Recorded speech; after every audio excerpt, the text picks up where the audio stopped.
Hello and welcome back to study with Saurabh YouTube channel. आज के इस वीडियो में हम बिहार एसआई जो है, अभी मैंने एक वीडियो बनाया था कि आपको जो मध्य निदेश निषेध का जो फॉर्म आया है, 28 सीट्स ही हैं, केवल 28 सीट ही हैं। तो मैंने एक वीडियो बनाया कि आपको कैसे जो है, मतलब क्यों इसको आपको ये फॉर्म जो है वो फिल करना चाहिए। मैंने आपको प्रमाणित किया कट ऑफ्स को दिखाकर कि इससे मैटर नहीं करता, वो कट ऑफ जो है वो 80 टू 85 के अराउंड ही रहता है। मैंने आपको वहां पे बताया था कि जो कट ऑफ है, जो आपका सिलेक्शन है, वो दो तीन चीजों पे निर्भर करता है। पहला निर्भर करता है कि क्वेश्चन का लेवल जो है वो कैसा है। दूसरा निर्भर करता है कि सीट्स कितनी है। तो सीट्स तो काफी लिमिटेड है। इसके बाद मैंने आपको दिखाया कट ऑफ की क्वेश्चन का लेवल के अनुसार कैसे कट ऑफ जो है वो वेरी करेगा। तो चूंकि इसका कट ऑफ मैंने आपको दिखाया, इसका कट ऑफ क्या था मैंने यहाँ पे लगा भी दिया है। देखिए, इसका कट ऑफ यूआर के लिए 160 था, मतलब 80 क्वेश्चन के आसपास, 80% के आसपास यूआर के लिए था। ये जो एग्जाम हुआ है, ये एग्जाम 16/7/2023 को हुआ था। इससे भी लेटेस्ट हुआ है 2024 में। उसको भी मैं यहाँ पे आपको लाऊंगा, अभी एक एक करके ही लाऊंगा। ये पेपर जो था उसको हिंदी में अवेलेबल है पेपर, तो उसको मैंने इंग्लिश में ट्रांसलेट किया है ताकि इंग्लिश वालों को भी दिक्कत ना हो। ठीक है, तो हम इस वीडियो में ना बिहार पुलिस, जो बिहार सब इंस्पेक्टर का जो प्रोहिबिशन वाला होता है, उसका जो पीटी का एग्जाम 2023 में हुआ था, उसको हम काफी डिटेल से यहाँ पे डिस्कस करेंगे। और उसके बाद आप यह निर्णय लेने के लिए खुद सक्षम हो जाओगे कि इसका लेवल कैसा है क्वेश्चन का। और फिर आप देखोगे कि क्या 160 कट ऑफ सही है, या फिर और कम जाना चाहिए था, या फिर और ज्यादा जाना चाहिए था। बाकी आपको मेरे कई सारे कोर्सेज आते हैं, तो उसके बारे में जानकारी के लिए आप मुझे इस व्हाट्सएप जो नंबर है उस पे कांटेक्ट कर सकते हो। अभी तक आपने मेरे टेलीग्राम चैनल से नहीं जुड़ा है, तो आप मेरे Telegram channel study with Saurabh official से जुड़ सकते हो। ये क्यूआर कोड है और यहाँ पे इसका लिंक भी दिया गया है।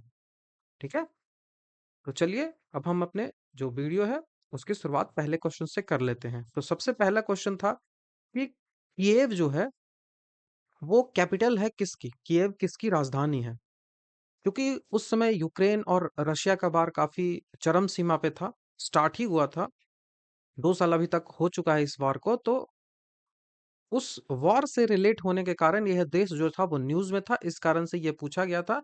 तो यूक्रेन की जो राजधानी है वो किएव होता है, और ब्लामुद्दीन जेलेंस्की जो है वो यहाँ के जो है वो प्रधानमंत्री हैं।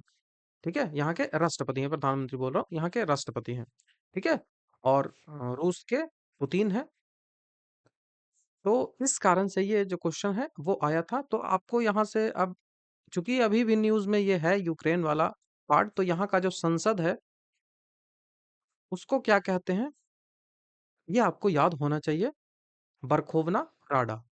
ठीक है, यहाँ पे एक यहाँ पे एक न्यूक्लियर पावर प्लांट है जिसको रशिया ने डिस्ट्रॉय कर दिया था, उसको बोलते हैं जपोर जजिया। ठीक है, जपोर जजिया। तो ये आपको याद होने चाहिए कुछ फैक्ट्स। उसके बाद यहाँ पे न्योर नदी में भी, न्योर या फिर न्योरा कुछ ऐसा ही नाम है, वो यहाँ पे रिवर भी बहती है। तो न्योर नदी भी बहती है, उसको भी आपको याद रखना चाहिए क्योंकि ये सवाल पूछा जाता है। तो ये तो एक आसान सा सवाल था। दूसरा सवाल है कि 1857 का जो विद्रोह हुआ था, जो रेवेलियन हुआ था, तो उसमें जगदीशपुर जो बिहार का है, वहां से किसने फाइट किया था। तो ये कौन नहीं जानता कि जगदीशपुर से बाबू वीर कुंवर सिंह है, वो फाइट किए थे।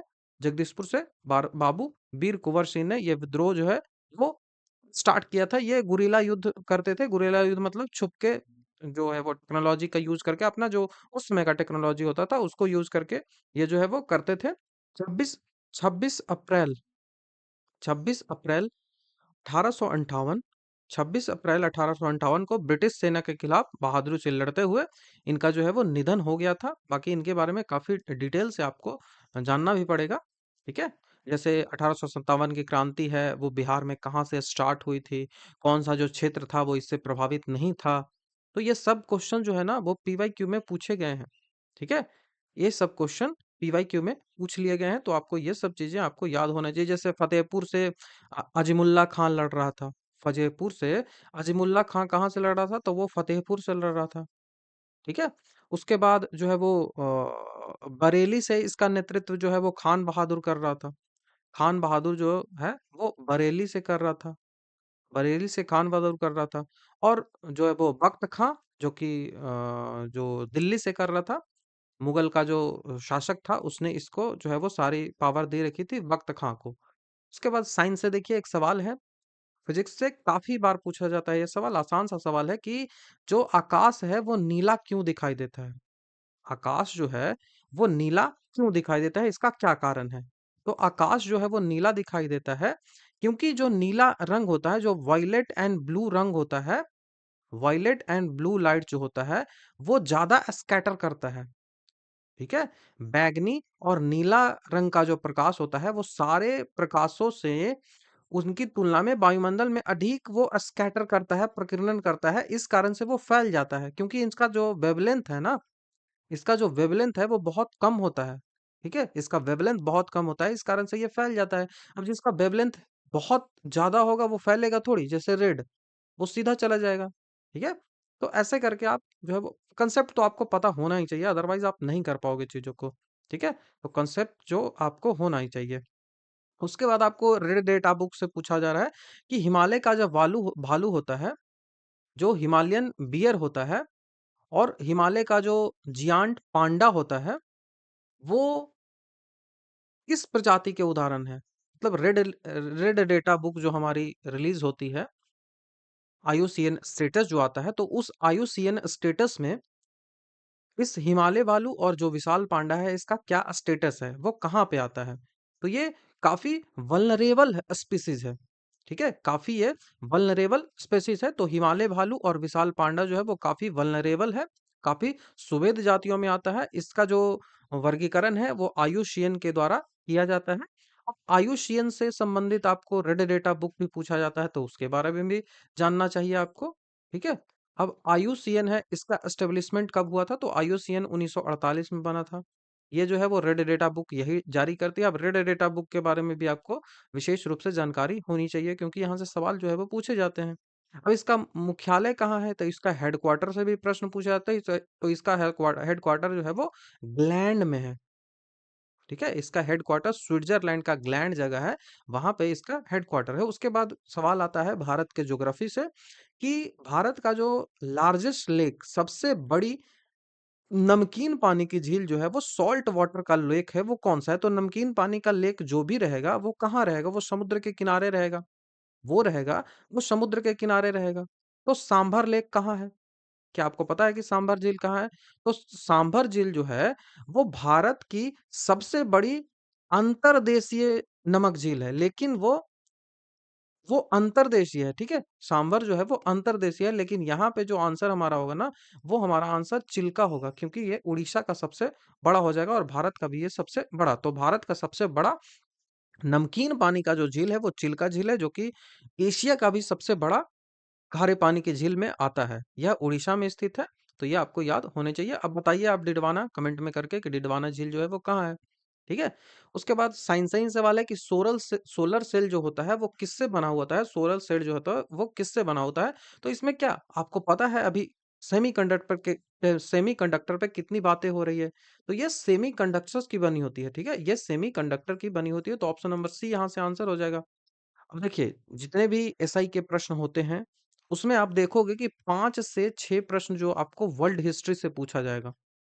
और वो वर्ल्ड हिस्ट्री के जितने भी प्रश्न होंगे ना वो 11th और 12th की जो एनसीईआरटी होती है, और खास करके 9th की आप ओल्ड वाली एनसीईआरटी कर लोगे तो सारा कवर हो जाएगा। तो यदि आप अच्छा रिस्पांस दोगे तो मैं ये भी करवा दूंगा, आसानी से है हो जाएगा। और उसके बाद ये जो वर्ल्ड हिस्ट्री है ना, इससे एक भी प्रश्न आपसे नहीं छूटेगा। ठीक है। वर्ल्ड हिस्ट्री से एक भी प्रश्न आपसे नहीं छूटेगा। ठीक है। तो प्रश्न को पढ़ते हैं। प्रश्न है कि द्वितीय विश्व युद्ध में निम्नलिखित में से कौन सा देश जो था वो धुरी राष्ट्र में शामिल नहीं था। देखिए, वर्ल्ड वार जो हुआ था ना, ये तो बेसिक सा सवाल है। वर्ल्ड वार हुआ था तो उसमें दो पार्टों में जो गुट बटा हुआ था, दो ग्रुप बने हुए थे, जिसको एक को बोलते थे धुरी राष्ट्र, एक को बोलते थे धुरी राष्ट्र, और एक को बोलते थे मित्र राष्ट्र। ठीक है, एक को बोलते थे धुरी और एक को बोलते थे मित्र मिस्र। तो इससे सवाल बार बार पूछा जाता है एग्जाम में। तो आपको यहाँ पे पूछा रहा है कि धुरी शक्तियों में कौन शामिल नहीं था, धुरी शक्तियों में कौन शामिल नहीं था। तो जो धुरी शक्तियां हैं वो आपको याद होने चाहिए कि कौन कौन से हैं। यदि एक भी आप याद रख लेते हो तो दूसरा तो आप आसानी से छाट लोगे। तो धुरी जो शक्तियां होती है उसमें आता है जर्मनी, उसमें आता है जर्मनी, उसमें आता है जापान, और उसमें आता है इटली। तो जर्मनी, जापान और इटली जो है वो धुरी शक्तियों में आते हैं। वहीं मित्र शक्तियों की बात करें तो मित्र शक्तियां जो है वो उसमें आता है ब्रिटेन। ब्रिटेन जो है वो सबसे महत्वपूर्ण जो है वो मित्र शक्ति में है, तो ब्रिटेन यहाँ पे लिख लोगे। उसके बाद यहाँ पे रशिया लिख लोगे। उसके बाद यहाँ पे आप रशिया के बाद फ्रांस लिख लो, और फ्रांस के बाद अमेरिका लिख लो। ये जो स्थिति है ना, ये सेकंड वर्ल्ड वार की है, वर्ल्ड वार टू की है। वर्ल्ड वार टू आपसे पूछा रहा है, द्वितीय विश्व युद्ध। ठीक है, वर्ल्ड वार टू। तो वर्ल्ड वार वन की स्थिति कुछ डिफरेंट थी, वो भी आपको जानकारी होना चाहिए। तो हमसे सवाल क्या पूछा जा रहा है कि कौन जो है वो धुरी राष्ट्र में नहीं था। तो आप देख सकते हो कि ब्रिटेन जो है वो धुरी में नहीं, वो तो मित्र में है। तो ब्रिटेन यहाँ से आपका आंसर बन जाएगा ऑप्शन नंबर डी। ज्योग्राफी से काफी बेसिक सा सवाल है। ठीक है, काफी बेसिक सा सवाल है, बस पूरब पश्चिम में आपको फंसाया जा सकता है। निम्नलिखित में से कौन सा जो देशांतर है, कौन सा जो लैटिट लॉन्गिट्यूड है वो भारतीय मानक समय के लिए संदर्भ माना जाता है। तो 82.5 डिग्री तो सबको पता होता है। 82.5 डिग्री तो सबको पता होता है, लेकिन 82.5 डिग्री पूरब पश्चिम उत्तर दक्षिण क्या, पूरब पश्चिम उत्तर दक्षिण क्या। तो भारत जो है वो कहाँ है, ये ऐसे है। तो भारत कहाँ है, भारत है पूर्व में, भारत जो है वो ईस्ट में है। तो ईस्ट में भारत कहीं यहाँ पे है, यहाँ पे है ना। तो ईस्ट में है तो हमेशा ईस्ट ही होगा, तो पूरा वाला आंसर हो जाएगा ऑप्शन नंबर ए 82.5 डिग्री, जो कि नैनी, मिर्जापुर के पास जो नैनी जगह है वहां से ये गुजरती है। यह 5 राज्यों से भारत की होकर गुजरती है। क्या आप उसका नाम बता सकते हो कि कौन कौन से 5 राज्यों से होकर गुजरती है? क्या आप नाम बता सकते हो कि जो 82.5 डिग्री जो मानक समय रेखा हमारा है, और जो कर्क रेखा हमारा 23.5 डिग्री है, वो किस जगह आके मिलता है, किस पॉइंट पे आके मिलता है? मैं आप 82 डिग्री और जो कर्क रेखा है ये कहाँ पे मिलता है, तो ये छत्तीसगढ़ में जाके मिलता है। यह प्रश्न जो है वो पूछा जाता है, और यदि आप छत्तीसगढ़ विशेष में पढ़ोगे तो उसका जगह भी याद रखना चाहिए, लेकिन हमारे लिए इतना काफी है कि छत्तीसगढ़ में मिलता है। कर्क रेखा जो है वो 8 राज्यों से होके गुजरती है। मानक समय रेखा है जो 5 राज्यों से होके गुजरती है। अब आप कमेंट में बता सकते हो कि जो कौन कौन से 5 राज्य हैं। तो यहाँ से सवाल जो है ना वो बार बार पूछा जाता है। ठीक है, बार बार यहाँ से सवाल आता है, तो आपको ये सब चीजें हैं वो याद होनी चाहिए। ठीक है, ये सब याद होने चाहिए। उसके बाद हिंदी से प्रश्न है। देखिए, यहाँ पे हिंदी और इंग्लिश से 3-4 प्रश्न जो है वो पूछे ही गए थे, तो आपको हिंदी इंग्लिश थोड़ा सा ध्यान रखना पड़ेगा। यहाँ पे पूछा गया है वध वधवा गम। वधवा गम जो शब्द है उसका आपको संधि विच्छेद करना है। वधवा गम शब्द को संधि विच्छेद करके लिखना है। तो संधि विच्छेद आप आसानी से कर पाओगे, दो दो पार्टों में तोड़ तोड़ के। तो वधु जोड़ आगम जो होता है वो संधि विच्छेद इसका होगा वधु जोड़ आगम। ऑप्शन नंबर बी हमारा आंसर बनेगा। उसके बाद यहाँ से मैथ्स का सवाल है। ठीक है, यहाँ मैथ का सवाल है।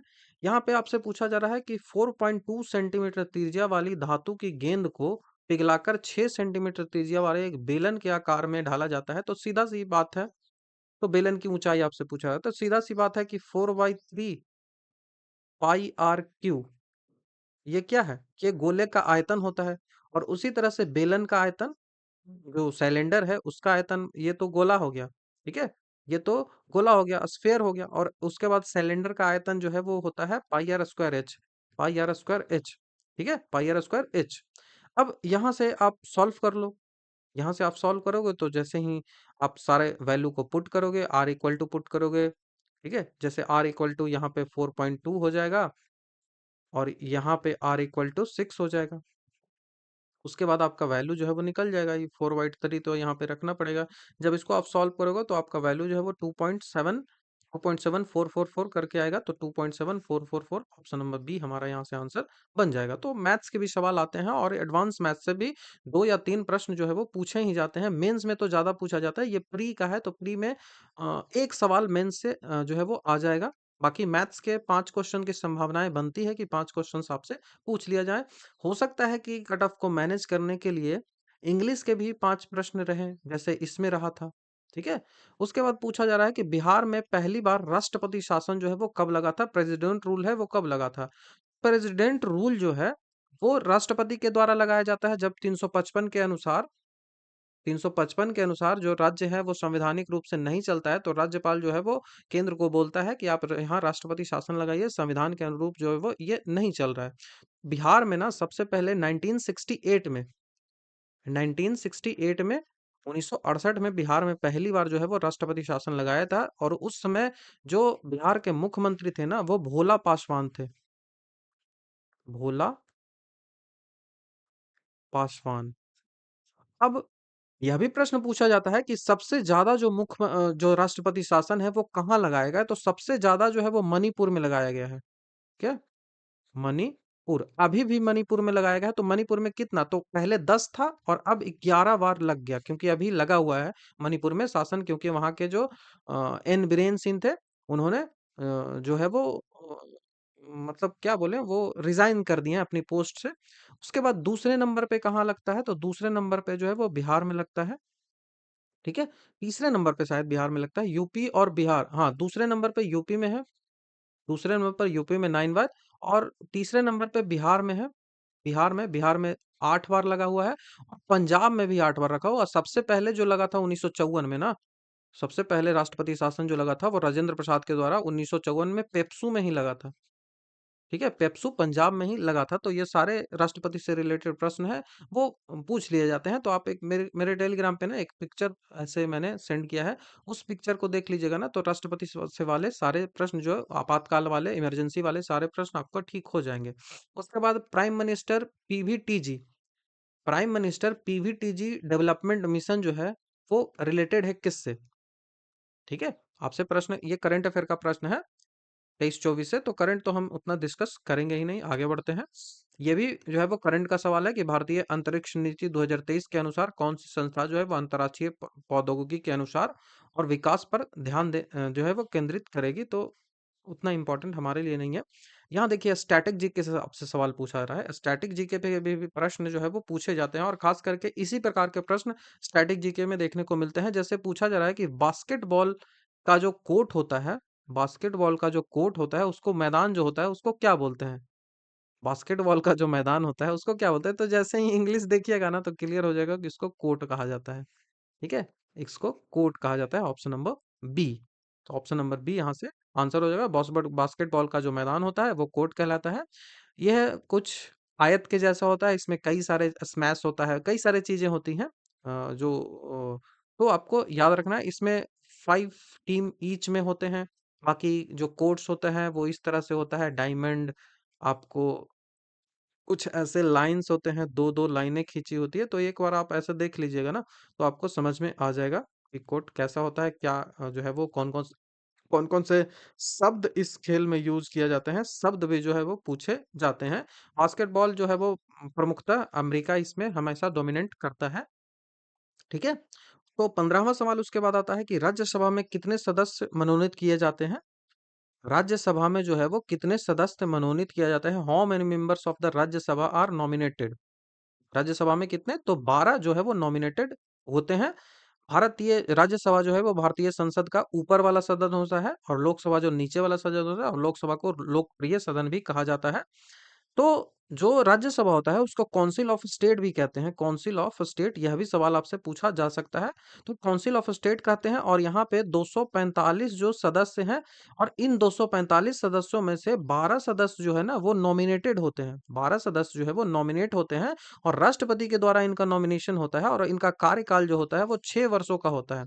इनका कार्यकाल जो होता है वो 6 वर्षों का होता है और इनमें से 1/3 सदस्य जो है वो प्रत्येक 2 वर्षों में, ईच 2 ईयर में प्रत्येक 2 वर्षों में सारे सदस्य जो है वो रिटायर होते चले जाते हैं, ठीक है? रिटायर होते चले जाते हैं। उसके बाद अमरम बहुत जबरदस्त सवाल है। विजयनगर से साम्राज्य, विजयनगर हरिहर और बुक्का के द्वारा जो स्थापित किया गया था विजयनगर साम्राज्य, उससे सवाल ये पूछा गया है। तो विजयनगर का जो प्रशासनिक व्यवस्था थी उससे सवाल है कि अमरम शब्द विजयनगर में किससे संबंधित है। तो क्या है अमरम?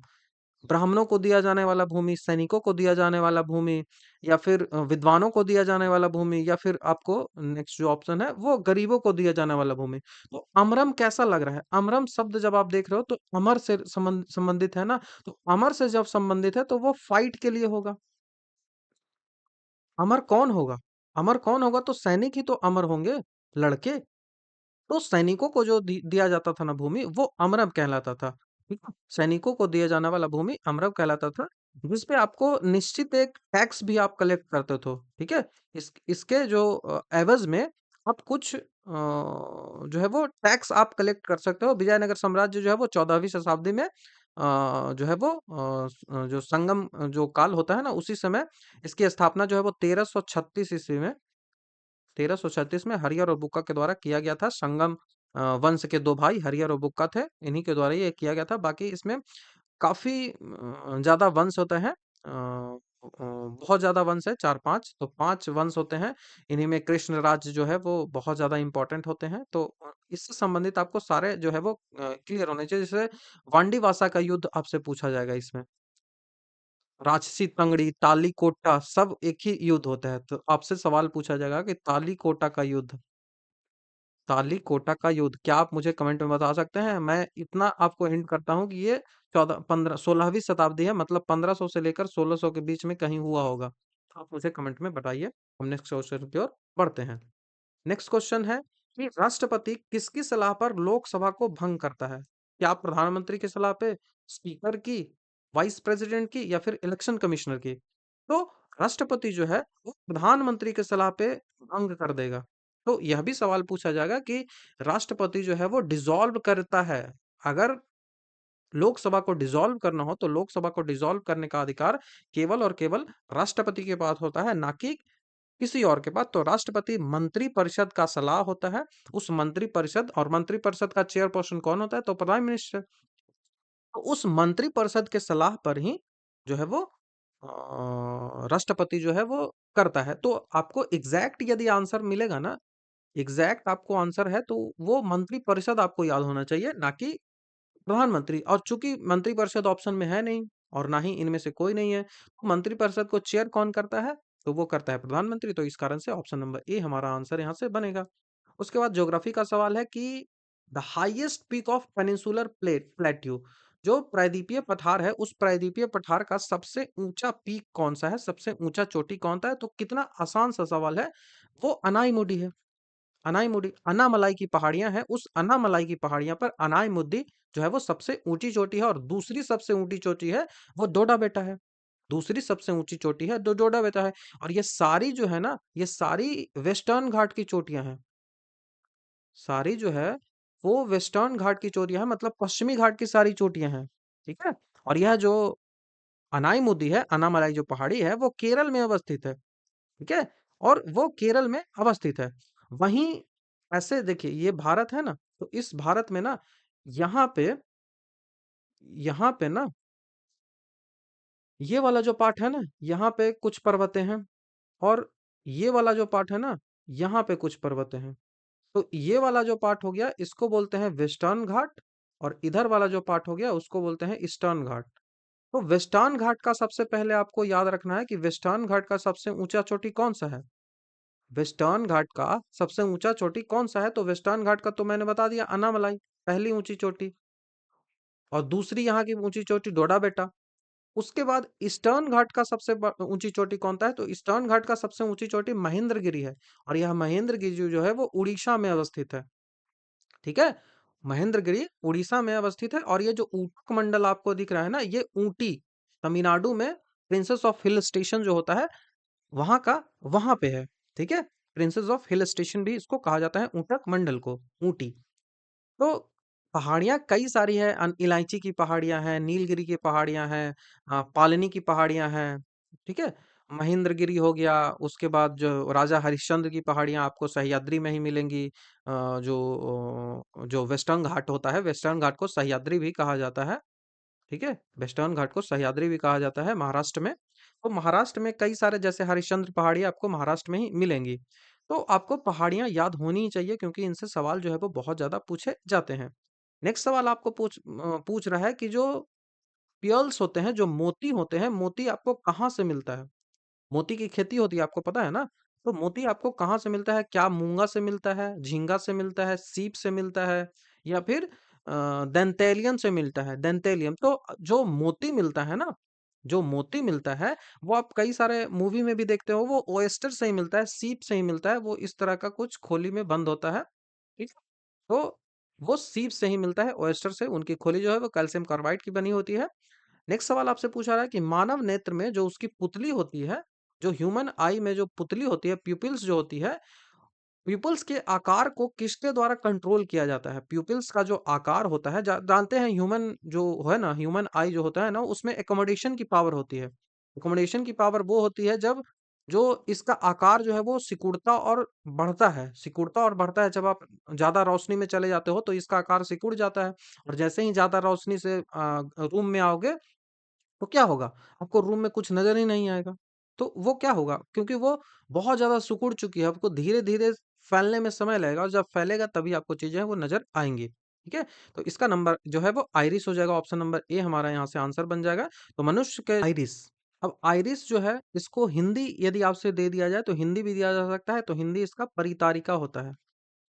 ठीक है, हिंदी इसका परितारिका होता है। आइरिस का एक ही काम होता है कि जो ह्यूमन आई में जो लाइट्स आती हैं उनको ये कंट्रोल करता है, ह्यूमन आई में आने वाली लाइट्स को। और मैंने बताया ना एकोमोडेशन का पावर, छोटा होना बड़ा होना, तो पुतली जो है वो छोटा बड़ा होती है। इस कारण से ही आपको अचानक से जो धूप से आते हो तो अंधेरे में घर में आने के बाद आपको चीजें नजर नहीं आती है। ठीक है, थोड़ा समय लगता है क्योंकि वो बहुत सिकुड़ गई है, उसको फैलना पड़ेगा, तभी वो जो है वो नजर आएगा। तो ये आपको याद होना चाहिए। बाकी कई सारे चीज़ हैं, जैसे लेंस, रेटिना, कॉर्निया, सब समझ में आना चाहिए कि कौन-सा भाग जो है वो आँख का दान किया जाता है, डोनेट कौन-सा भाग किया जाता है, ये सब आपको ध्यान में होना चाहिए। नेक्स्ट जो सवाल है कि which of the following is not a measure of central tendency? केंद्रीय प्रवृत्ति का मापन एक नहीं है, कौन-सा नहीं है केंद्रीय प्रवृत्ति का मापन? तो केंद्रीय प्रवृत्ति का जो मापन है, वो मानक विचलन नहीं है। ये मैथ्स का थोड़ा-सा सवाल है, और हिस्ट्री जो इकोनॉमी है वहाँ पे भी आएगा। खास करके जब मीन मीडियन मोड हम पढ़ते हैं वो मैथ्स में ही पढ़ते हैं। तो मानक विचलन जो है वो स्टैंडर्ड जो डेविएशन होता है वो जो है वो केंद्रीय प्रवृत्ति का मापन नहीं होता है। ठीक है, तो मानक विचलन ही आपको यहाँ से ध्यान रखना पड़ेगा। ठीक है, मानक विचलन जिसको स्टैंडर्ड डेविएशन कहा जाता है, आपने मैथ्स में पढ़ा होगा। उसके बाद आपसे पूछा जा रहा है कि medium with higher reflective index, उच्च अपवर्तनांक वाला माध्यम जो होता है, उससे सवाल आपसे पूछा जा रहा है। उच्च अपवर्तनांक वाला माध्यम, तो उच्च अपवर्तनांक वाला माध्यम क्या करेगा कि दूसरे माध्यम की अपेक्षा प्रकाशित सघन होता है ये। ठीक है, ये दूसरे माध्यम की तुलना में प्रकाशित सघन होता है, तो डेंस होता है अदर देन दूसरे मीडियम। तो ऑप्शन नंबर ए ही यहाँ से जो है वो आंसर हमारा बन जाएगा। ठीक है, इसी तरह का सब कि एग्जैक्ट क्वेश्चन जो है ना वो आयोग देते ही नहीं। आयोग जो है वो बहुत पारदर्शिता दिखाती है, आपको क्वेश्चन तक नहीं लाने दिया जाता, ना तो कट ऑफ बताती है। आजकल तो कट ऑफ बताने लगी है, ठीक है, ना आंसर की देती है। तो काफी पारदर्शिता जो है वो आयोग के द्वारा दिखाया जाता है। उसी कारण से ये क्वेश्चन है वो स्मृति पे आधारित है, ठीक है, मेमोरी बेस्ड है। नेक्स्ट क्वेश्चन है कि सतलज और काली नदियों के बीच हिमालय को किस नाम से जाना, जैसे हिमालय का डिवीजन ना ऐसे करके हिमालय है। ठीक है, हिमालय जो है वो भारत में ऐसे है। तो इस हिमालय का डिवीजन ना, एक तो आप ऐसे कर सकते हो, ऐसे करोगे तो ये महान हिमालय, महान हिमालय से पहले ट्रांस हिमालय, उसके बाद मध्य हिमालय, उसके बाद शिवालिक। तो ये डिवीजन हो गया। दूसरा डिवीजन जो होता है ना, ऐसे भी तो कर सकते हो आप कि ये वाला और ये वाला जो पार्ट है ना, वो अलग नाम इसको कुमाऊं हिमालय धर दें, इसका नाम जो है वो काराकोरम हिमालय धर दें, इसका नाम जो है वो नेपाल हिमालय धर दें। तो ऐसे भी डिवीजन होगा। तो आपको यही वाला डिवीजन से पूछा जा रहा है कि जो हिमालय का ये जो डिवीजन होती है ना वो नदियों के आधार पे किया गया है। तो सतलज और काली नदी, सतलज और काली नदी के बीच जो हिमालय होता है उसको किस नाम से जाना जाता है? तो सबका अलग-अलग एक नाम दे दिया गया है। तो सतलज और काली नदी के बीच जो है उसको कुमायूं हिमालय कहा जाता है। उसको कुमायूं हिमालय कहा जाता है। तो ये पूरा आपको याद होना चाहिए। सतलज से काली, काली से सिंध, सिंध से जो है वो तापी, उसके बाद उधर चला जाता है। ठीक है? तो 24 नंबर पे बात करते हैं कि सरकार द्वारा बाधाओं एवं या प्रतिबंधों को हटाना क्या कहलाता है? रिमूवल ऑफ ऑब्स्टेकल्स और restriction by the government is called. तो ये ग्लोबलाइजेशन, प्राइवेटाइजेशन, नेशनलाइजेशन या फिर लिबरलाइजेशन। तो ऑप्शन नंबर डी यहाँ से आंसर बनेगा। बहुत आसान सा सवाल है। उदारीकरण। उदारीकरण की प्रक्रिया भारत में जो है वो 1991 में स्टार्ट हुई थी। ठीक है? प्रधानमंत्री उस समय कौन थे आप बताइए? वित्त मंत्री उस समय कौन थे आप बताइए? ये सवाल जो है वो बार-बार पूछा जाता है एलपीजी रिफॉर्म से रिलेटेड। 1809 में फारसी में लिखा गया एक किताब था, गिफ्ट टू मोनोथिस्ट। ये पर्शियन में लिखा गया था, फारसी में लिखा गया था। ये किसने लिखा था? ठीक है? ये किसने लिखा था? तो ये जो है वो लिखा गया था राजा राम मोहन राय के द्वारा। राम मोहन राय, ठीक है? क्योंकि राजा की इनको उपाधि दी गई थी अकबर द्वितीय के द्वारा, और उसके बाद उनको इंग्लैंड जो है वो भेजा गया था। तो राजा राम के द्वारा यह लिखी गई फारसी की किताब है, और इसका बंगाली में भी उन्होंने अनुवाद किया था। राजा राम मोहन राय से संबंधित कई सारी चीजें हैं जो आपको याद होनी चाहिए। नवजागरण के पत्रकारिता के जनक, युगदूत, बहुत ज्यादा इनका नाम जो है वो बोला जाता है। ये जो है वो बंगाल में जन्म थे। बंगाल में इनका जन्म होता राधा नगर। राधा नगर ये सवाल पूछा गया है, यहाँ जन्म हुआ था, और ब्रिस्टल में इनकी मौत हुई थी। ब्रिस्टल में इनकी मौत हुई थी। इन्होंने जो है वो ब्रह्म समाज की स्थापना की थी। ब्रह्म समाज आके चल के 1828 में ब्रह्म समाज की स्थापना की थी। इन्होंने जो है वो 1815 में जो है वो आत्मीय सभा बनाई थी। 1815 में आत्मीय सभा बनाई थी। 1826 में इन्होंने जो ज्यूरी अधिनियम है उसका विरोध किया था इन्होंने 1826 में। कई सारे इनसे संबंधित जो चीजें हैं जो आपको याद होनी चाहिए, क्योंकि वो एग्जाम में बार बार पूछे ही जाते हैं, तो आपको याद होने चाहिए। इन्होंने इन्होंने सती प्रथा को काफी विरोध किया था। क्या आप मुझे ये बता सकते हो कि सती प्रथा का विरोध इन्होंने किस अपनी किताब में किया था? कौन सी मैगजीन ये निकालते थे जिसमें इन्होंने सती प्रथा का विरोध किया था? ठीक है? इनकी मैगजीन एक चंद्रिका भी आपको याद रखना है। तो बहुत सारे क्वेश्चन यहाँ से बनते हैं। बाकी आप जो है वो अपना देख लीजिएगा, मैं तो बताता हूँ ये सब चीजें। 26 है कि पटना उच्च न्यायालय के वर्तमान मुख्य न्यायाधीश कौन है? तो करंट अफेयर से रिलेटेड है। ठीक है? ये करंट अफेयर से रिलेटेड क्वेश्चन है, तो हम छोड़ देते हैं। अभी तो चेंज हो गया है। उस समय विनोद चंद्रन थे। अभी भी इंटरिम है, कोई नया परमानेंट कोई यहाँ पे जो है वो सीजीआई जज नहीं बना है। ठीक है? बिपोर जॉय क्या है? तो बिपोर जॉय करंट अफेयर से संबंधित है। वो उस समय का एक साइक्लोन था। बहुत आसान सा सवाल है। निम्नलिखित में से कौन सी तापीय विद्युत परियोजना जो है वो महाराष्ट्र में है? तो थर्मल पावर प्लांट आपसे पूछा जा रहा है कि थर्मल पावर प्रोजेक्ट जो है वो कौन सा जो है वो महाराष्ट्र में है। तो आप लोकेशंस जो, यदि आप न्यूज में रहते हो ना, तो न्यूज से आपको लोकेशंस भी पता चलता रहता है कि कौन सा लोकेशंस कहाँ जो है वो दिया गया है। तो तरोरा, चंद्रपुर, कहलगांव, ट्रॉम्बे कौन सा मुंबई में है? तो आपको कहलगांव आपको याद रखना है, ऑप्शन नंबर सी। चंद्रमा पर किसी वस्तु का जो भार है, किसी वस्तु का जो वेट है, वो उसके भार किसी वस्तु का भार पृथ्वी पर के भार का कितना होता है? तो वेट, दो चीजें होती हैं। एक वेट होता है, बहुत ज्यादा एक्सप्लेनेशन में समय भी लग जाता है। वेट हो गया, और उसके बाद एक होता है मास। दो चीजें होती हैं, ये दोनों याद रखा। तो मास जो है वो डिपेंड, मास जो है वो कहीं भी चेंज नहीं करेगा। वेट जो है वो 1/6 चेंज कर जाता है। तो 1/6 कहाँ ऑप्शन में दिया गया है? तो 1/6 ऑप्शन नंबर डी हमारा यहाँ से आंसर बन जाएगा। ठीक है? 1/6 आपको याद में रखना है, क्योंकि ग्रेविटेशन उसका चेंज हो जाता है। पृथ्वी पर ग्रेविटेशन 9 पॉइंट कितना है? 8 है। 10 के आसपास आप मान सकते हो। लेकिन चंद्रमा पे जो है ना, उसका ग्रेविटेशन जो है वो चेंज होके चंद्रमा पे 1/6 इसका हो जाता है। तो इस कारण से इसका जो वेट है वो 1/6 हो जाता है, लेकिन मास नहीं बढ़ता है। क्यों? क्योंकि mgh होता है। mgh होता है यहाँ ग्रेविटेशन हाइट, और यहाँ पे मास लगता है। ठीक है? उसके बाद सेल्सियस में पानी का क्वथनांक क्या होता है? सेल्सियस में बॉइलिंग पॉइंट ऑफ वाटर आपको बताना है कि बॉइलिंग पॉइंट ऑफ वाटर कितना होता है। तो boiling point of 100 degree Celsius. ठीक है, ये 1000 यहाँ से हटा दो, ये यहाँ से हटा दो, ये यहाँ से हटा दो। ठीक है, ये ऑप्शन है। ठीक है, तो सेल्सियस में कितना होता है? Option number B, option number A 100 हो जाएगा। ठीक, नेक्स्ट क्वेश्चन है 31 नंबर। रिवर्स रेपो रेट जो होता है उसमें इंक्रीज करने से मार्केट पे क्या प्रभाव पड़ेगा? ठीक है, तो आरबीआई जो है वो अपनी मॉनेटरी पॉलिसी के अंतर्गत जो मार्केट को, जो इन्फ्लेशन है, मार्केट की जो लिक्विडिटी है, उसको कंट्रोल करने के लिए मॉनेटरी पॉलिसी हर 3 महीने पे लाती है। तो उस मॉनेटरी पॉलिसी का ही एक जो है वो टूल है रिवर्स रेपो रेट। ठीक है, रिवर्स रेपो रेट।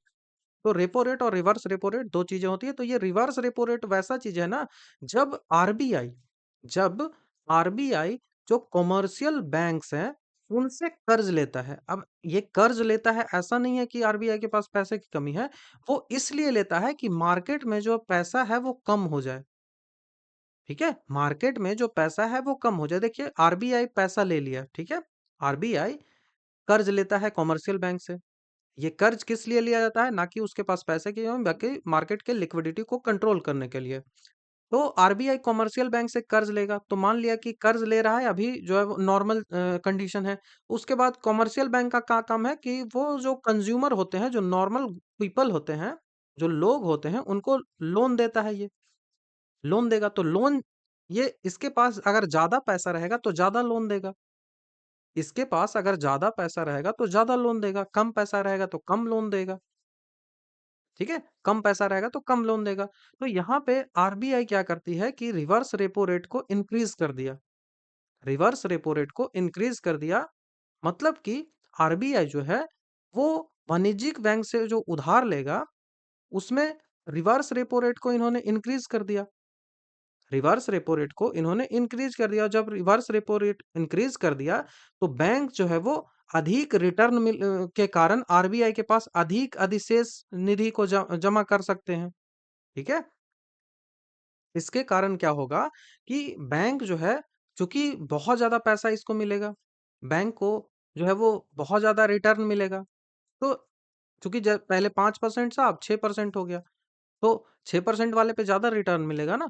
तो जब रिटर्न ज्यादा मिलेगा तो इसका मतलब कि बैंक जो है वो यहाँ पे पैसे ज्यादा जमा करेंगे, आरबीआई में पैसे ज्यादा जमा करेंगे उसको। आरबीआई के पास ज्यादा जो है वो कर्ज उसको देंगे, पैसे देंगे। अब जब आरबीआई के पास ज्यादा देंगे तो कमर्शियल बैंक के पास तो कम पैसा बच जाएगा। अब जब कमर्शियल बैंक के पास पैसा कम बच गया तो वो लोन भी तो कम देगा। कमर्शियल बैंक के पास पैसा कम बचा तो लोगों को लोन जो है, लोन जो देगा वो कम देगा। और जब लोगों को लोन कम देगा तो मार्केट में जो पैसा है, मार्केट में जो मनी है, वो मार्केट में मनी कम रहेगी। और जब मार्केट में मनी कम रहेगी तो उसकी जो लिक्विडिटी है वो रिड्यूस हो जाएगा, घट जाएगा। तो ऑप्शन नंबर बी यहाँ से आंसर बनेगा। बाकी कई सारे कंसेप्ट यहाँ पे आते हैं, तो उतनी हम विशेष चर्चा नहीं कर सकते एक ही वीडियो में। जब हम क्लासेस करेंगे तो इसके बारे में विशेष रूप से चर्चा कर लेंगे।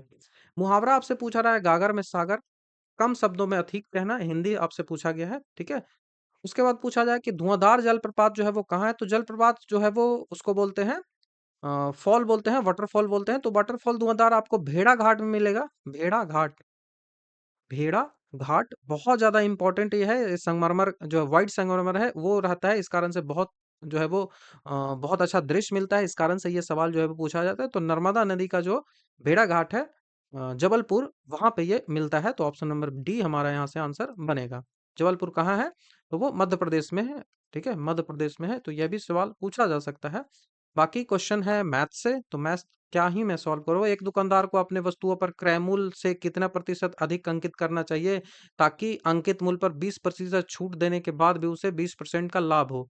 तो इस प्रकार के प्रश्न ना, इसको बहुत आसानी से हल किया जा सकता है। इसको बहुत आसानी से हल किया जा सकता है।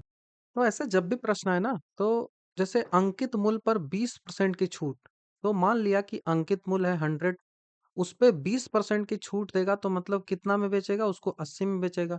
अब उसको 20% लाभ भी चाहिए, तो कितना चाहिए उसको? टोटल 120 चाहिए। तो अब इसको जब सॉल्व करोगे तो एक शून्य से एक शून्य, ये 4 हो जाएगा, ये 5 हो जाएगा, 4 तिया 12, तो 30, 30 में 5 से गुना करेंगे तो 150। 150 हो गया। अब उसको फायदा कितना हुआ, वो इतना अंकित था उसका 100 और 150 में बेचा, तो 50% का प्रॉफिट हुआ या नहीं हुआ? तो ऑप्शन नंबर सी यहाँ से आंसर बनेगा। बहुत आसान है। उसके बाद गुरु दक्षिणा शब्द जो है, इसका समास क्या है? गुरु दक्षिणा शब्द जो है उसका समास आपको लिखना है कि कौन सा समास है। जो है वो गुरु दक्षिणा अव्ययी भाव है, द्वंद्व समास है, कौन सा समास है? तो गुरु दक्षिणा से संबंधित आपको कर्मधारय समास है, तत्पुरुष समास है, अव्ययी भाव समास है, द्वंद्व समास है। ठीक है, ये चक्रवर्ती व्याज हटा दो, अजीब सा हो गया है, ट्रांसलेशन में ये गड़बड़ होता है। तो ऑप्शन नंबर बी यहाँ से आंसर होगा, तत्पुरुष समास याद होना चाहिए, ऑप्शन नंबर बी। सिनेमेटोग्राफी संशोधन विधेयक 2023 करंट अफेयर है, नहीं करेंगे। 37वां है कि कांच पर लिखने के लिए निम्नलिखित में से किसका प्रयोग किया जाता है? Which of the following is used to write on glass? Glass पे हमको लिखना है, तो उस ग्लास पे लिखने के लिए कौन सी चीज का प्रयोग होता है? तो हाइड्रोजन फ्लोराइड। ऑप्शन नंबर तो कौन सा है? सी, हाइड्रोजन फ्लोराइड। आपको याद रखना है, हाइड्रोजन फ्लोराइड का यूज जो है वो कांच पे लिखने के लिए किया जाता है। फ्लोराइड या फिर हाइड्रोफ्लोराइड अम्ल है, इनका ही यूज किया जाता है मुख्य रूप से जब जो इंडस्ट्रियल पर्पस से ये चीजें की जाती है। नेक्स्ट सवाल है कि 1915 में जब भारत भारत गांधी जी लौटते हैं, तो प्रवासी भारतीय दिवस भी मनाया जाता है 9 जनवरी को। तो भारत लौटने के बाद गांधी जी ने किस तरह के कपड़े पहनने का फैसला किया था? तो अंग्रेजों की तरह, या फिर काठियावाड़ के किसानों की तरह, काठियावाड़ के व्यापारियों की तरह, या फिर पश्चिमी शैली के कपड़े, किस टाइप के वो कपड़े पहनना पसंद करते थे? तो वो किसान, चूंकि वो किसान से संबंधित ज्यादा चीजें थी, तो वो किसानों के जैसे कपड़े पहनते थे। उसके बाद मैंग्रोव वन, इसको सुंदरी वन भी कहते हैं, सुंदरबन डेल्टा में बहुत ज्यादा आता है। तो ये किस मिट्टी में रहता है? तो ये जो है वो कीचड़ वाले में रहेगा, क्ले में रहेगा, चिकनी मिट्टी में रहेगा, एल्यूवियल में, बलुई में। तो ये मड वाले एरिया में रहेगा, रामसर वाले एरिया में रहेगा। तो ऑप्शन नंबर जो सी डी, कौन सा? डी है, डी हमारा यहाँ से आंसर बनेगा। ठीक है, ऑप्शन नंबर डी हमारा यहाँ से आंसर बनेगा। उसके बाद मैंग्रोव समझ में आ गया। उसके बाद हम नेक्स्ट क्वेश्चन की ओर बढ़ते हैं, 40वां नंबर की ओर, कि निम्न में से कौन सा मिश्रण है, मिश्रण नहीं है? ठीक है, निम्न में से कौन सा मिश्रण नहीं है? तो मिश्रण नहीं है, सवाल आपको देखना है। तो 40 नंबर का सवाल मिश्रण नहीं है।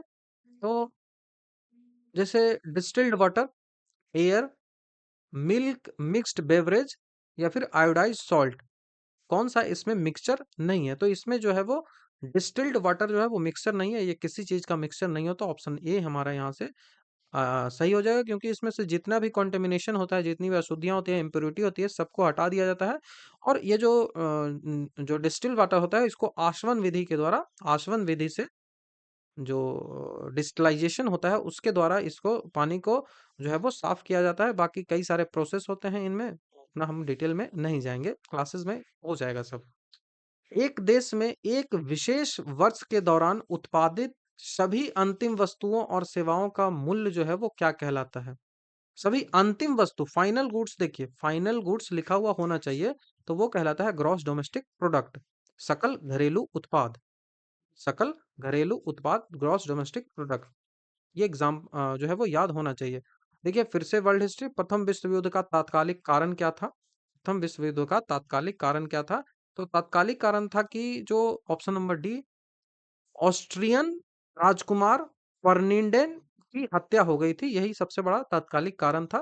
45वां नंबर का सवाल है कि नवनिर्वाचित लोकसभा में तात्कालिक अध्यक्ष किसे चुना जाता है? प्रोटेम स्पीकर जो है वो किसको चुना जाता है? तो सबसे जो बुजुर्ग होता है, सबसे जो वरिष्ठ होता है, सबसे जो सीनियर होता है, उसको चुना जाता है। तो ऑप्शन नंबर ए हमारा यहाँ से आंसर बन जाएगा। उसके बाद प्रोटेम स्पीकर है, वो सब चीजें करवा देता है, जो भी जो है वो क्या बोला जाता है, जो भी ओथ्स होती हैं वो सारी करवाता है। उसके बाद फिर से जो है वो नया स्पीकर को वही चुन लेता है, प्रोटेम स्पीकर ही। ठीक है, कौन सा देश G20 का सदस्य नहीं है? G20 बहुत न्यूज में था, क्योंकि भारत ही उसको होस्ट कर रहा था। तो G20 का सदस्य जो है वो बांग्लादेश नहीं है। तो ऑप्शन नंबर बी हमारा यहाँ से आंसर बन जाएगा। ठीक है, G20 का सदस्य बांग्लादेश नहीं है। इसमें 19 देश हैं और यूरोपीय संघ शामिल है, EU प्लस 19 कंट्री G21 में शामिल है। तो कई सारी चीजें हैं, याद रखिएगा। ये वाला बहुत ज्यादा पूछा जाता है एग्जाम एग्जाम में, कि विच of the following plant pair have bisexual flower? जो कौन सा जो है वो उभयलिंगी पुष्प वहां पे मिलता है?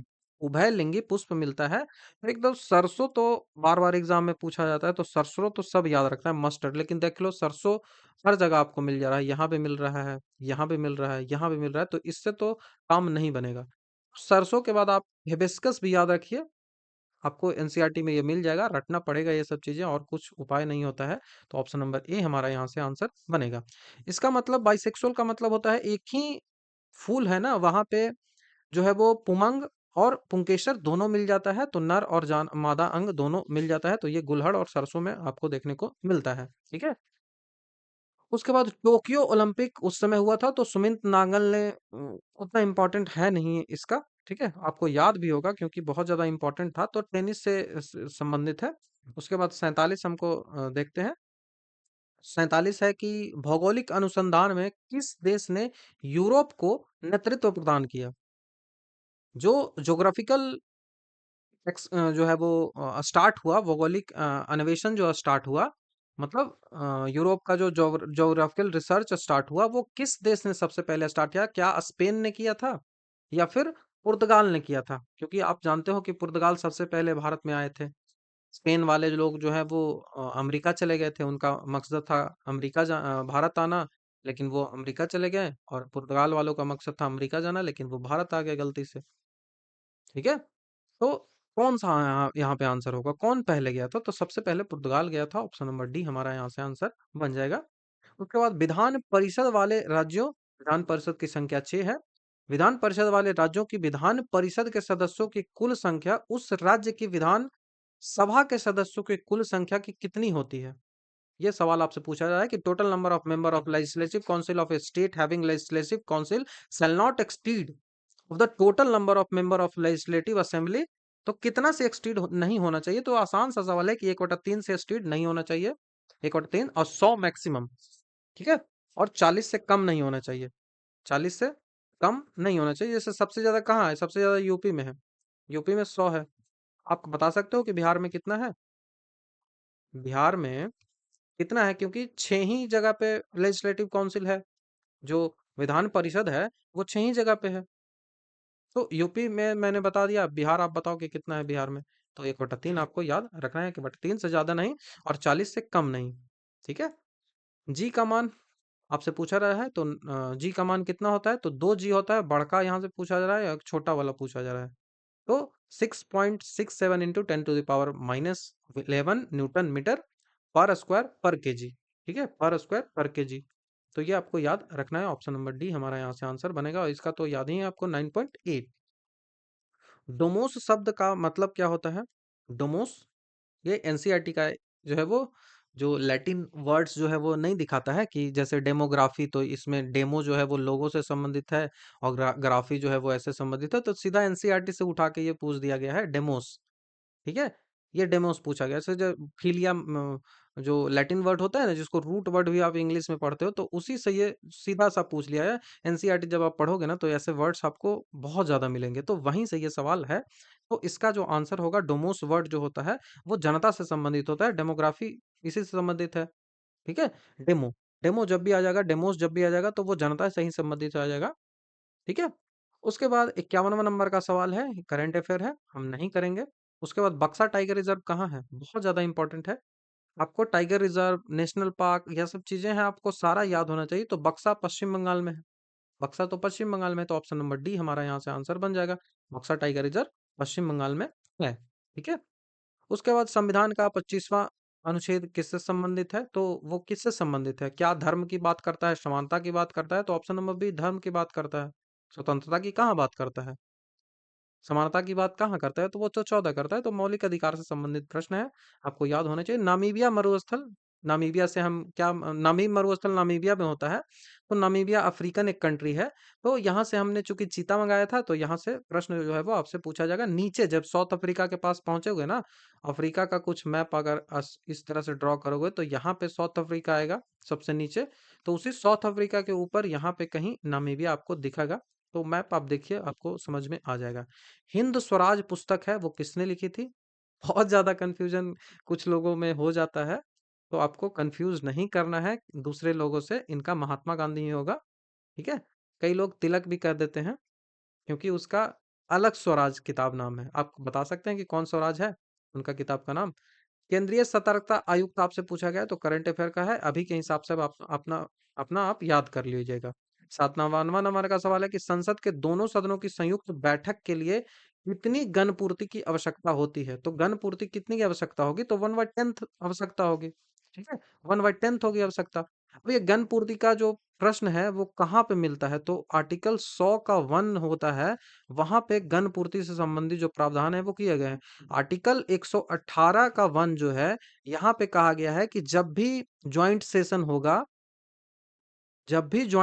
होगा तो वो जॉइंट सेशन की अध्यक्षता जो है वो स्पीकर करेगा। स्पीकर करेगा। उसके बाद 108 जो है वो है प्रावधान करता है कि जॉइंट सेशन को राष्ट्रपति बुला सकता है। राष्ट्रपति जो है वो जॉइंट सेशन की अध्यक्षता राष्ट्रपति जॉइंट सेशन को जो है वो बुला सकता है। और जॉइंट सेशन जो होगा ना, जो जॉइंट सेशन होगा, अभी तक भारत में 3 बार ही जॉइंट सेशन बुलाया गया है, ठीक है?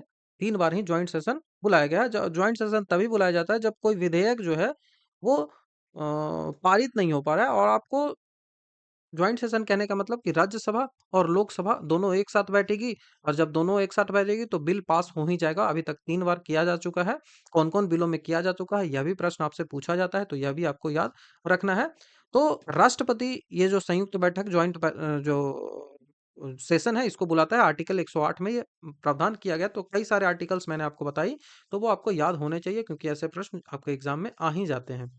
भारत में प्रतिवर्ष आर्थिक सर्वेक्षण जो है वो कौन तैयार करता है? तो जो बजट है उससे सवाल आता है, तो वित्त मंत्रालय के द्वारा तैयार किया जाता है। वित्त मंत्रालय का जो चीफ इकोनॉमिक एडवाइजर होता है वो तैयार करता है। अभी वर्तमान में कौन है, आप बता सकते हो?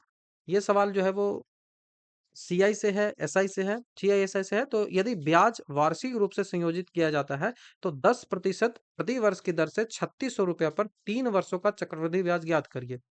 बहुत आसान सवाल है, ठीक है? बहुत आसान है, आप इजीली कर पाओगे। जैसे ये सब रेट जब वार्षिक है ना तो कोई दिक्कत होगा ही नहीं। 10 है तो 11 हो जाएगा। अगर कोई 10 अमाउंट था तो वो 11 हो गया। प्रिंसिपल 10 है तो वो 11 एक साल में हो जाएगा। तो ऐसे करके 3 वर्षों तक जाएगा वो। ऐसे करके 3 वर्षों तक जाएगा, तो तीन तीन यहाँ हो जाएगा। तो ये 1331 हो जाएगा, ये 1000 हो जाएगा। ठीक है, 1331 आ जाएगा। दोनों का डिफरेंस 331 है। दोनों का डिफरेंस 331 है। हम कह रहे हैं कि 10,000 1000 है, लेकिन वो कह रहा है कि 36,000 है। तो इसका मतलब 3.6 से गुना हो जाएगा। 331 में 3.6 से गुना करो, ये आंसर आ जाएगा आपका। जो संशोधन, यहाँ पे एक याद रखिएगा ना, ये संशोधन, संविधान संशोधन में ज्वाइंट सेशन की बात नहीं होती है। जो संसाधन वर्षों के उपभोग से समाप्त हो जाते हैं उन्हें क्या कहते हैं? तो समाप्त हो जाएंगे तो वो रिन्यूएबल तो नहीं होंगे, तो वो ऑप्शन नंबर बी हो गया, नॉन रिन्यूएबल। तो ऑप्शन नंबर बी हमारा यहाँ से आंसर बन जाएगा, option number B.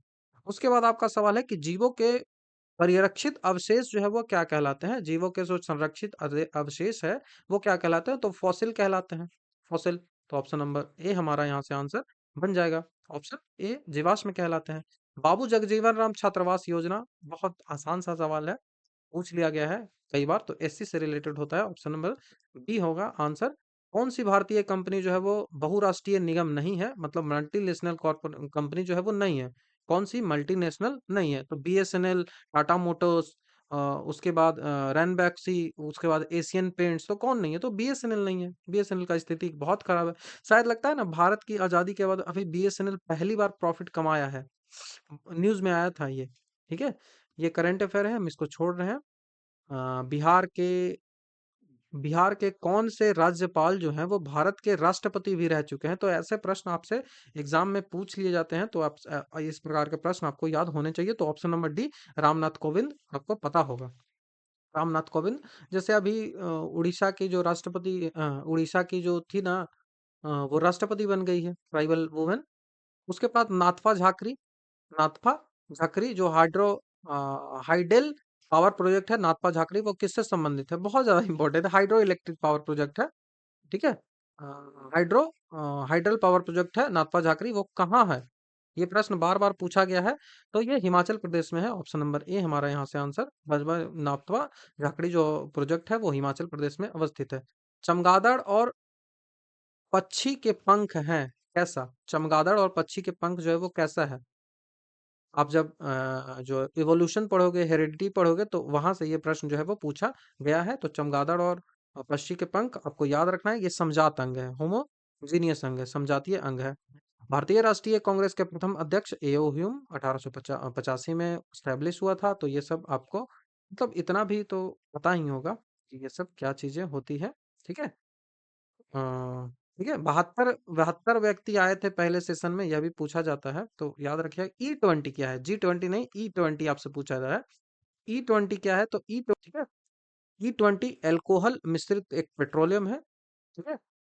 E20 alcohol मिश्रित एक पेट्रोलियम है। और E20 का तात्पर्य होता है कि पेट्रोल में एथेनॉल की 20% मिलावट से है। और एथेनॉल एक बायोफ्यूल होता है, जो गन्ने की जो खाई होती है उससे बनाया जाता है, अनाज से बनाया जाता है। और पेट्रोलियम में एथेनॉल ब्लेंडिंग का भारत सरकार का टारगेट भी है कि 2025 तक पेट्रोलियम में 20% तक एथेनॉल ब्लेंडिंग किया जा सके, 20% तक एथेनॉल ब्लेंडेड किया जा सके। तो इसका आंसर जो है ना, वो ऑप्शन नंबर सी होगा, नॉट इकोनॉमिक। उसके बाद 70वां नंबर का हमारा सवाल है कि खाली स्थान एक आवश्यक तत्व है जिसका उपयोग प्रोटीन के संश्लेषण में किया जाता है। प्रोटीन का जो सिंथेसिस होता है, उस प्रोटीन के सिंथेसिस में किसका यूज किया जाता है? तो प्रोटीन के सिंथेसिस के लिए नाइट्रोजन की जरूरत होती है। तो ऑप्शन नंबर ए हमारा यहाँ पे आंसर बन जाएगा। तो नाइट्रोजन जो है वो प्राकृतिक रूप में उपलब्ध गैस है, 78% उपलब्ध है हमारे जो वायुमंडल में, जिसका उपयोग प्रोटीन के संश्लेषण में किया जाता है। तो पौधे नाइट्रोजन नहीं ले पाते, उनको नाइट्रेट लेते हैं, नाइट्रेट, नाइट्रेट और नाइट्राइट लेते हैं, नाइट्रेट और नाइट्राइट के रूप फॉर्म में ही लेते हैं, नहीं लेते हैं ऐसे। इसीलिए लेग्यूम्स जो है ना, लेग्यूम्स दालें जो होती है वो जरूरी हो जाती हैं, दालों की खेती करवाना। अंतर्राष्ट्रीय शांति दिवस कब मनाया जाता है? तो अंतर्राष्ट्रीय शांति दिवस है वो 21 सितंबर को मनाया जाता है। तो ऑप्शन नंबर ए हमारा यहाँ से आंसर बन जाएगा। ठीक है, ऑप्शन नंबर ए हमारा यहाँ से आंसर बन जाएगा। उसके बाद 4 दिसंबर भी बार बार पूछा जाता है एग्जाम में, कई बार पूछा गया है दरोगा में। तो 4 दिसंबर जो है ना, वो नौसेना दिवस मनाया जाता है।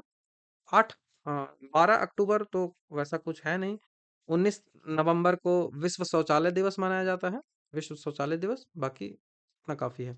बड़े पर्दों पर जेम्स बॉन्ड की भूमिका, अजीब सा सवाल था कि जेम्स बॉन्ड की भूमिका निभाने वाले पहले अभिनेता कौन सा थे? तो याद कर लीजिए, ऐसा तो कौन याद करता है? शॉन कैननी, शॉन कॉर्नी। ऑप्शन नंबर ए हमारा यहाँ से आंसर बन जाएगा। भारतीय संविधान का कौन सा अनुच्छेद सर्वोच्च न्यायालय के बारे में बात करती है?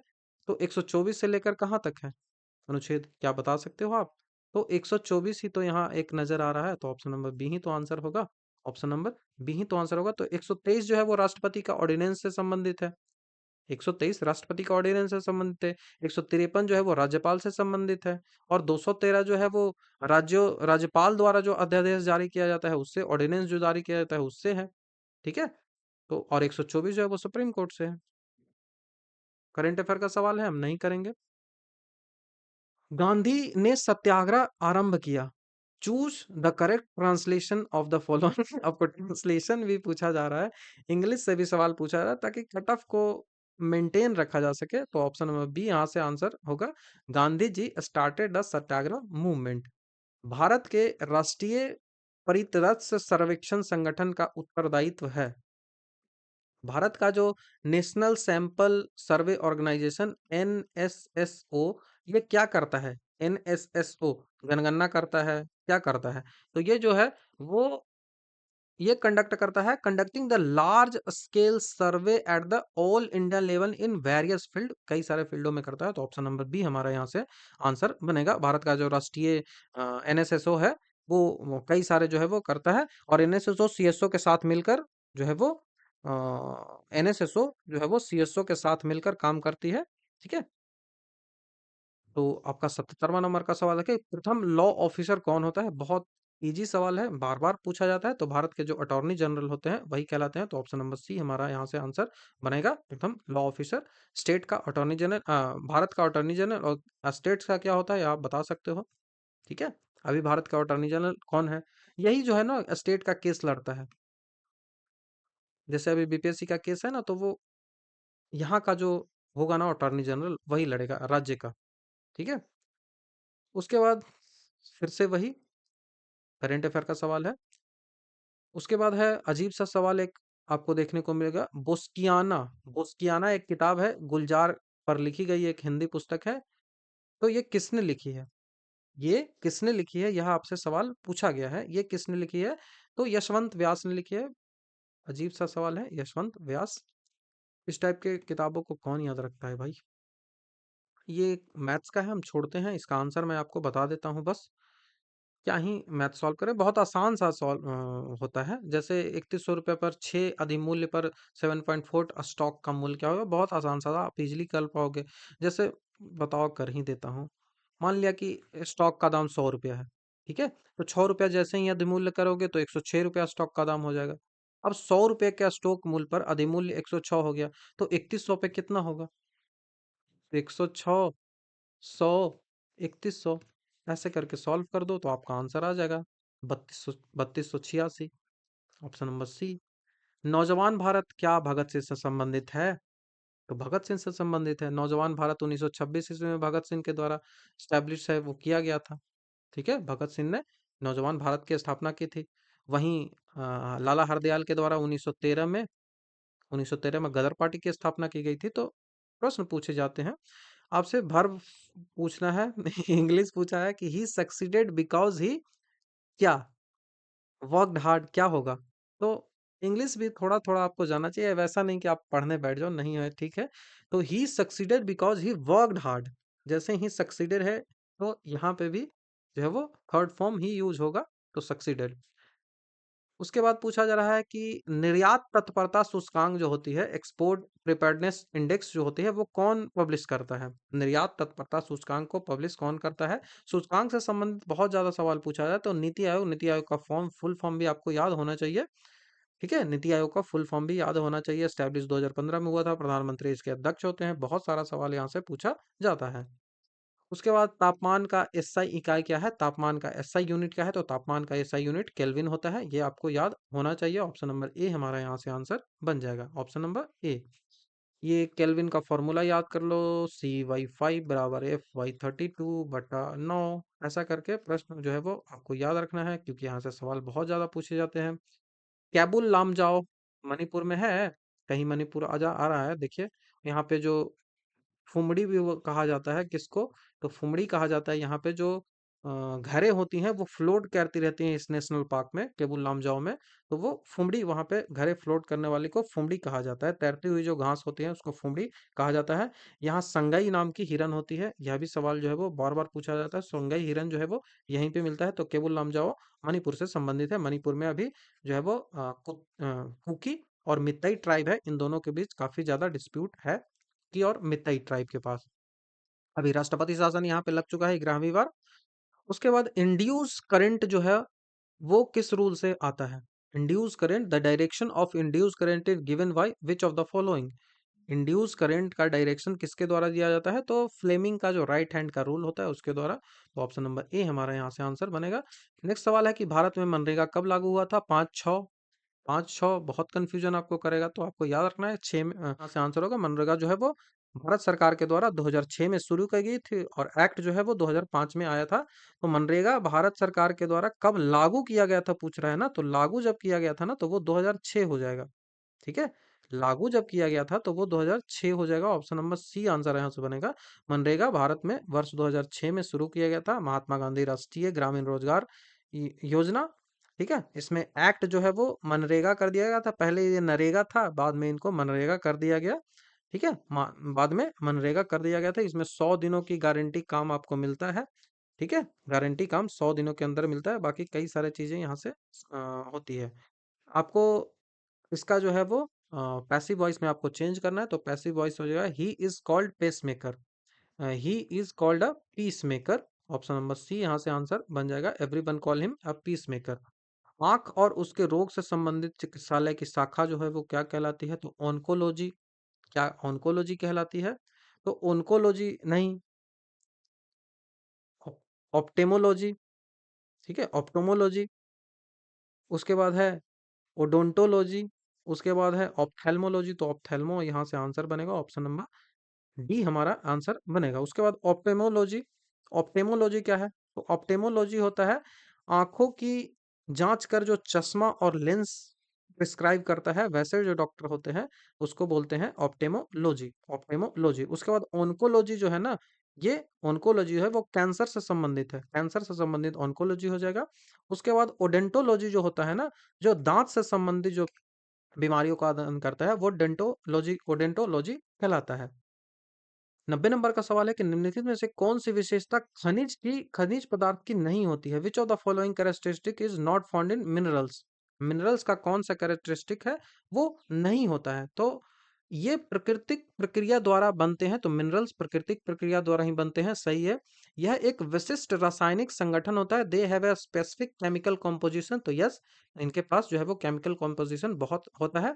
ये खत्म नहीं हो सकते हैं। क्या खत्म नहीं हो सकता है? कोयला खत्म नहीं होगा, एकदम हो जाएगा खत्म। तो यही जो हमारा आंसर बन जाएगा ऑप्शन नंबर सही। इसका फैलाव एक समान नहीं होता, तो यह भी सही है। कहीं जैसे देखिए बिहार में कुछ है ही नहीं और झारखंड में पूरा एकदम भरा पड़ा है। ठीक है। कोरापुट खान बहुत ज्यादा इंपॉर्टेंट है, बहुत ज्यादा न्यूज में भी रहता है। तो कोरापुट जो है वो उड़ीसा में है। कोरापुट जो है वो उड़ीसा में है। तो कोरापुट खान जो है भारत के उड़ीसा में अवस्थित है। यहाँ से चूना पत्थर, बॉक्साइड, ये सब चीजें मिलती है। और बॉक्साइड उत्पादन में उड़ीसा सबसे नंबर 1 पे है। यह भी सवाल जो है वो पूछा जाता है।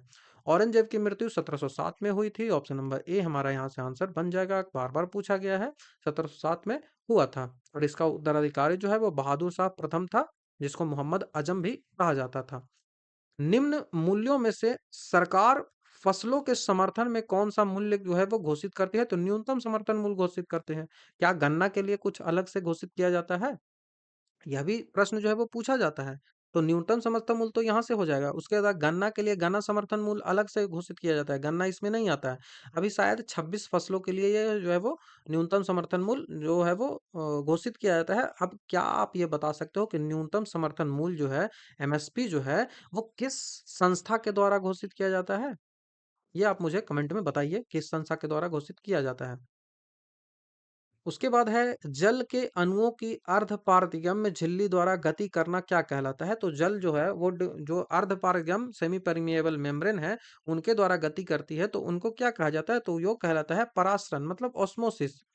क्या आपको पता है कि पेड़ में जो सेल के अंदर जो जो हमारा सेल है ना, वहां पे जो ब्लड से जो हमारा फूड है, ग्लूकोज है, वो सेल के अंदर ऑस्मोसिस से ही जाता है। जो जड़ें जो है वो जमीन से पानी लेती हैं, वो ऑस्मोसिस से ही लेती है। तो कई सारा जो है वो आता है इससे। अति सूधो स्नेह, स्नेह को मार्ग है, जहां नेकु सयानप बांक नहीं। पता नहीं क्या पूछ रहा है, अजीब सा। यह पंक्ति धनानंद की कविता की है। यहाँ पे इस पंक्ति में आपसे पूछा रहा है कि नेकु सयानप का अर्थ क्या है? कौन बनाएगा यार? तनिक भी चतुराई नहीं, तो ऑप्शन नंबर बी यहाँ से आंसर होगा। बाकी ऐसे प्रश्न को कौन सॉल्व कर सकता है? इम्पॉसिबल है। करेक्ट ऑप्शन आपको चूज करना है। ठीक है। इंग्लिश से सवाल है, इंग्लिश भी आपसे जो है वो पूछा गया था। कैसे भी करके कट ऑफ को कम करना है। तो हैड दे हैड लेफ्ट, ठीक है, इसको हैड को यहाँ कर लो, हैड दे, ठीक है, ये हैड यहाँ आ जाएगा। Had they left early, they would have reached by now. यदि वो पहले पहुंच गए, पहले निकल गए होते तो पहले पहुंच गए होते। तो हैड इसका आंसर हो जाएगा ऑप्शन नंबर बी। ये हैड यहाँ कर लीजिएगा। ठीक है। क्वेश्चन में ही आंसर आ गया। कोई लिवरपूल कौन नहीं जानता, बिहार का आदमी। बिहार का जो भी है, कोइलवर पुल के बारे में जानता ही है कि कोइलवर पुल जो है वो सोन नदी के पर लगा हुआ है। जेपी सेतु कहाँ है, क्या आप बता सकते हो? ये भी दरोगा में पूछा गया है। महात्मा गांधी सेतु तो बार बार पूछा ही जाता है। भूपेन हजारिका किस नदी पे है, यह भी सवाल आपसे पूछा जा सकता है, क्योंकि वो सबसे बड़ा है। सबसे बड़ा सुरंग जो है वो T49 अभी जम्मू कश्मीर में बन चुका है। तो कई सारे सवाल पूछे जाते हैं। करंट अफेयर है, नहीं देखेंगे। अंतर्राष्ट्रीय जैव विविधता दिवस 2023 करंट अफेयर है, नहीं देखेंगे। बायोडायवर्सिटी। उसके बाद गौतम बुद्ध का जो धर्म चक्र परिवर्तन है वो कहाँ पे उन्होंने स्टार्ट किया था? तो सारनाथ में किया था। ऑप्शन नंबर ए यहाँ से सही हो जाएगा। ठीक है। तो यहाँ पे हमने ना पूरा जो है वो क्वेश्चन को डिटेल से डिस्कस कर लिया कि कौन सा क्वेश्चन है, उसका क्या मतलब बनता है। तो अब आप क्या डिसाइड कर पाओगे कि क्या इसका कट ऑफ जो है वो जनरल का 160 के आसपास था वैसा क्वेश्चन, या फिर ज्यादा चला गया है? ठीक है। क्वेश्चन का लेवल नॉर्मल जो एसआई पोस्ट आती है नॉर्मल वाली, क्या उससे अधिक थी? तो नहीं, आप कहोगे कि नहीं। तो आप अपना कमेंट में अपना विचार बताइए कि क्वेश्चन पेपर कैसा था, उसका जो लेवल है वो कैसा था, क्या कट ऑफ इतना जाना चाहिए था। बाकी मैं इसका मेंस भी लेके आऊंगा, ठीक है, इस पेपर का मेंस भी लाऊंगा, और इस पेपर का जो इसके बाद जो 2023 में जो पेपर हुआ था ना, उसका भी मेंस लाऊंगा, उसका भी प्री लाऊंगा। तो यहाँ पे 4 पेपर मैं ऑलरेडी डिस्कस करूंगा इसमें, ठीक है। ठीक है, 4 पेपर मैं यहाँ पे डिस्कस करूंगा, जिससे आपको सारी चीजें क्लियर हो जाएंगी कि आपको ये फॉर्म जो है वो फिल करना चाहिए, नहीं करना चाहिए, कट ऑफ कैसा जाता है। बाकी मैं रिकमेंड करूंगा कि आपको फिल करना चाहिए। तो अपना विचार जो है वो कमेंट में दीजिए, और यदि आपको वीडियो अच्छा लगता है तो आप हमारे चैनल को सब्सक्राइब, वीडियो को लाइक, कमेंट जरूर कर दें। और इस वीडियो का पीडीएफ चाहिए, ये वाला जो पीडीएफ है यदि चाहिए तो आप हमारे टेलीग्राम चैनल को ज्वाइन कर लो, वहां पे मैं इसको शेयर कर दूंगा। बाकी मेरे कोर्सेज की जानकारी के लिए आप यहाँ पे मैसेज कर सकते हो। तो थैंक यू। नेक्स्ट वीडियो में आपसे जल्द ही मिलता हूँ।